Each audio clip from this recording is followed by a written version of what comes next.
to the charter school fund releases, as well as a COS project. So you can see that there's been a little, some movement. So between August and September, we've been able to release about $71 million in funds.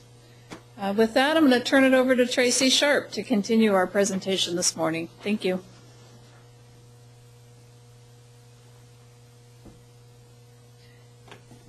Good morning.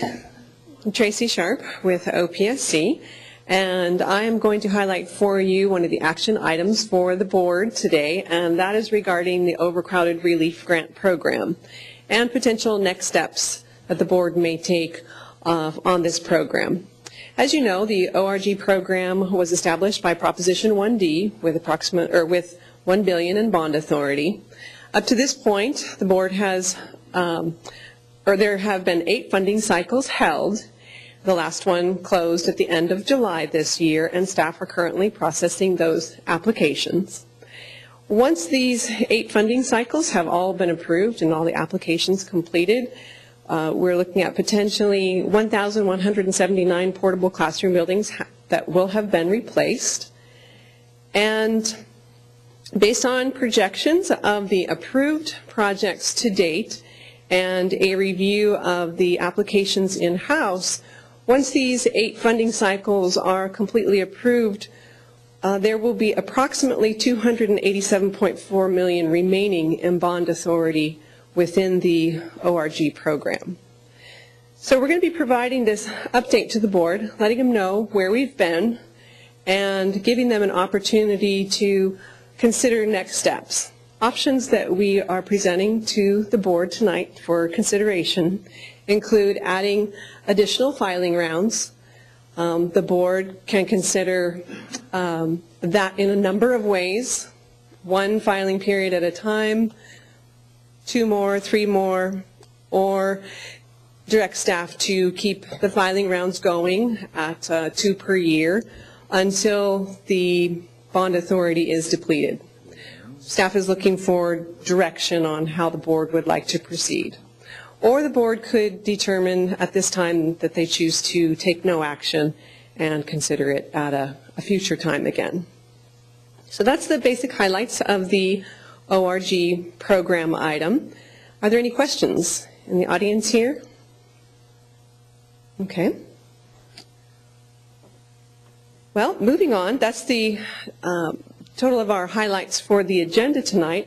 I'd like to give a quick reminder that tomorrow OPSC staff will be presenting a workshop on the SEISMIC mitigation program. That's tomorrow, September 29th. It'll start at 10 a.m., hopefully with no technical difficulties. We'll be starting on time at 10. For those of you who'd like to attend in person, the location is here at the Ziggurat Auditorium in West Sacramento.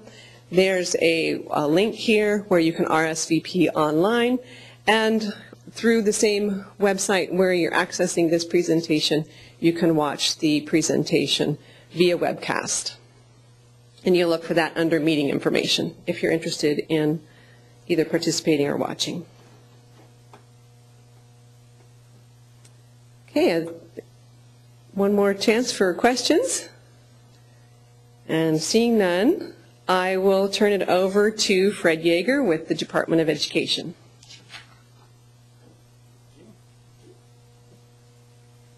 Good morning. Did want to go over a couple topics today. You see the schools of the future, the high-speed rail for some of the districts that have an interest in that. October Rush is not a fraternity thing, and a Title V guiding principle. I've been talking for several months about the Schools of the Future initiatives, which were several panels put together by Superintendent Torlakson.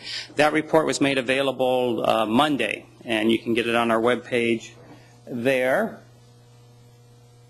And it talks in detail of the recommendations made in these two main groups with 4 subcommittees under each: the High Performance Schools Subcommittee and the School Affiliate Program Reform Committee. So,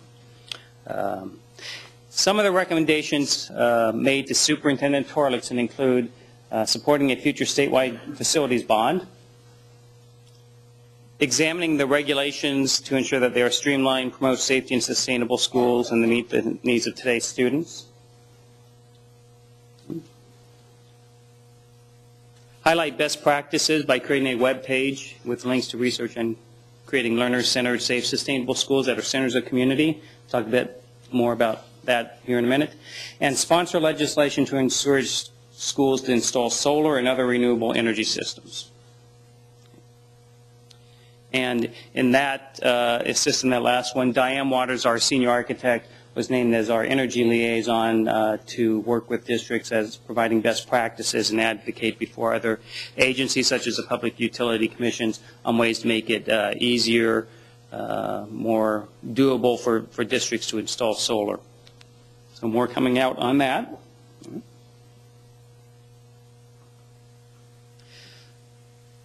We will be posting soon on our web page these items that the superintendent mentioned on a summary of research.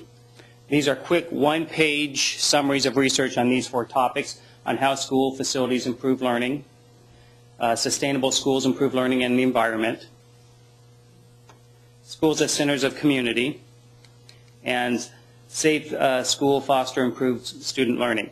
And these are short one-page references with an expanded bibliography for those who care to dig more into the current research on that. These are useful for your board, public, to have quick layman's understanding of the value of school facilities in education.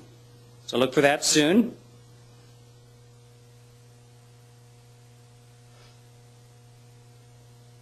High-speed rail.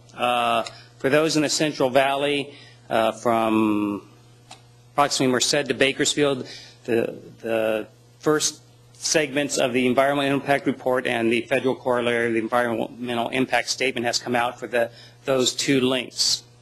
And there are several alignments looked at. If you are in those counties, Merced, Fresno, Kings, Kern primarily, you may have some schools that could be impacted by one of the right-of-ways. So things such as noise from the trains and the maintenance facilities, vibration, electromagnetic fields, not only the health impacts, but the interference with communications. If you have a wireless communication in the district for transmitting data, that may happen. And there are heavy maintenance facilities along the route, and they could have any number of air emissions or other hazardous materials nearby. So that's something to take a look at. Because when you do have a project on a school modernization using the 4.08 and the Form 4.07, you'll have to certify that the site is still safe and conducive to educational. So you need to ensure that if the train does come near your school, that it does not hinder your ability to make these certifications regarding health and safety related to noise, electromagnetic fields, and the like. Okay?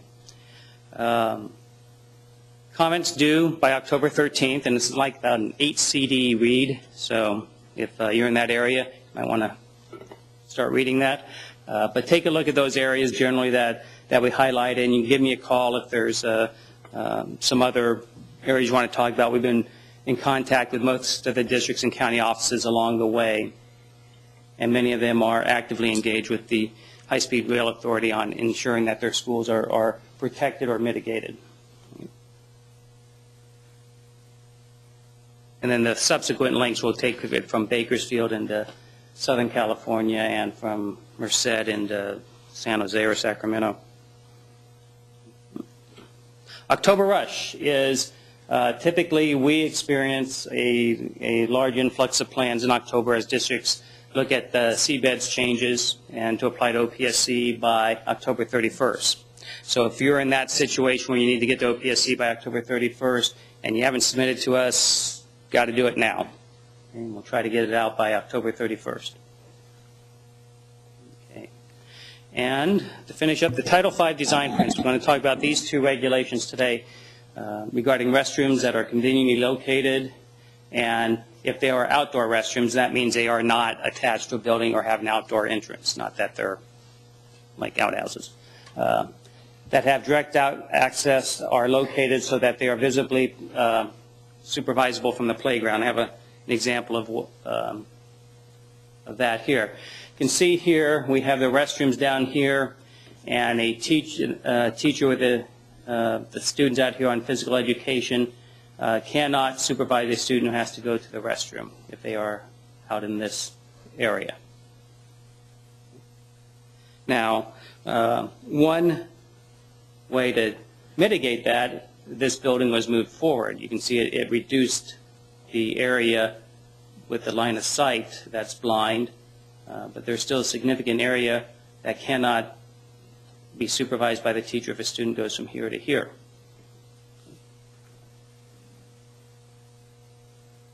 Here's a solution that allows for full supervision. We have the restrooms here, so a teacher here can see that, and we have these restrooms here that can be supervised from any other place. So that's, and this was the multi-purpose room was moved also to increase that line of sight. So these are things during the early planning stages of a project, why having the Title V requirements in mind so that these can be done relatively cheaply and easily in drawings and not create an area that cannot be supervised. And I think that's all I have. For any questions for me or anybody else? If not, I think we finished on time even with a late start. All right, see you next month.